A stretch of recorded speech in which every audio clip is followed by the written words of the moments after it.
नमस्कार, मैं निकिता और आप देख रहे हैं सी न्यूज भारत। वक्त हो चुका है न्यूज आवर का।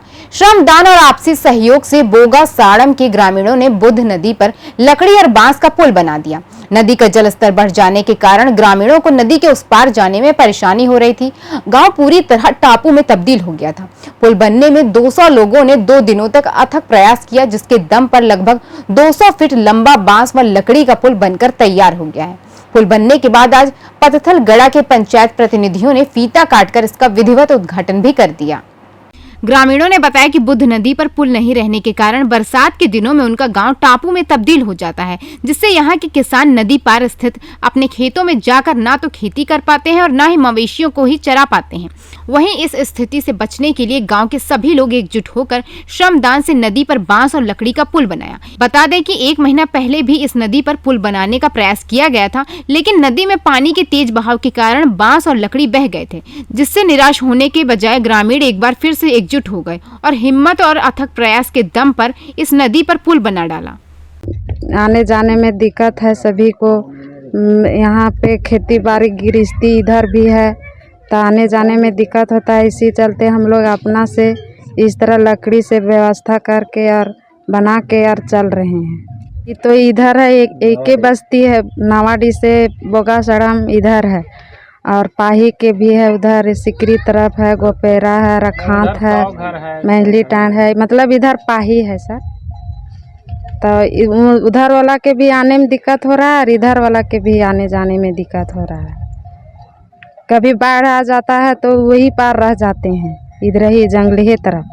तो इसी चलते अपना से इस तरह हम लोग बना के यार चल रहे हैं। आज 2-3 साल से इस तरह हो रहा है कि हम लोग के पुल का व्यवस्था कर दीजिए। हम लोग आने जाने में बहुत हम लोग का दिक्कत होता है। हाँ बताइए, क्या दिक्कत आप लोग का है? हम लोग के ग्रामवासी बोगा साड़म के नदी के उस पार बहुत जगह ज़मीन है, खेती बाड़ी उसी पार से हम लोग आश्रित हैं। इस नदी के इस पार से उस पार आने जाने में बहुत तकलीफ़ होता है, सालों भर तकलीफ़ हो रहा है। नीचे चेक डैम बंधा हुआ है, जिससे पानी यहाँ भरा 7-8 फीट पानी भरा हुआ रहता है। बच्चे का भी मैंने कि आने जाने में स्कूल बगल में है, इस पार से उस पार बच्चों को भी आने जाने में दिक्कत होता है। हम लोग आपस में एक निर्णय लिए कि किस तरह से इस पार उस पार किया जा सके, तो इसके लिए हम लोग कुछ बांस खरीदे, कुछ लकड़ी लाए और आपस में चांदा भरा करके बांस खरीद करके लकड़ी खरीद करके अपने से श्रमदान कर करके पुल बनाने का निर्णय लिए। जो अभी हम लोग को कुछ समस्या था वो हल हो चुका है, लेकिन ये क्षणिक के लिए है, अस्थाई नहीं है। फिर भी हम लोग को समस्या बना ही रहेगा। तो मैंने कि हर बार मैंने कि देख करके जाते हैं, लेकिन इस समस्या का समाधान अभी तक नहीं हो पाया है। सरकार से हम लोग यही मांग करते हैं कि किसी तरह से आने जाने आदमी के आने जाने का पुलिया भी किसी तरह से बन जाए, वही काफ़ी है।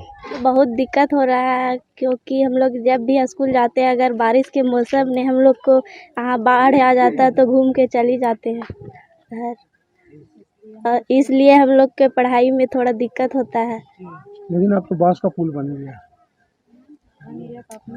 गया तो ज़्यादा अगर बारिश होता है तो बाढ़ बहुत आता है, तो यह भी बह कर चल जाता है।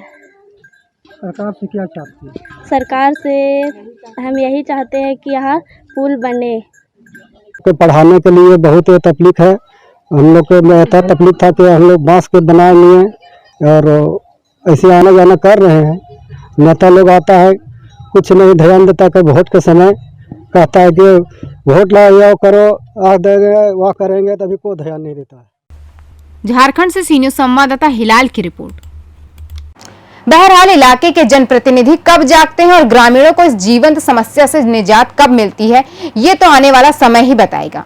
लेकिन इस बात से भी तनिक भी इनकार नहीं किया जा सकता है कि अगर इस दिशा में त्वरित और ठोस निर्णय अविलंब नहीं लिया गया तो ग्रामीण तिल तिल मरने को विवश होते रहेंगे, जिसकी सारी जिम्मेवारी जिला प्रशासन और सरकार के साथ साथ स्थानीय जनप्रतिनिधियों की होगी। फिलहाल के लिए इस खबर में बस इतना ही। देश और दुनिया की तमाम खबरों के लिए देखते रहिए सी न्यूज भारत।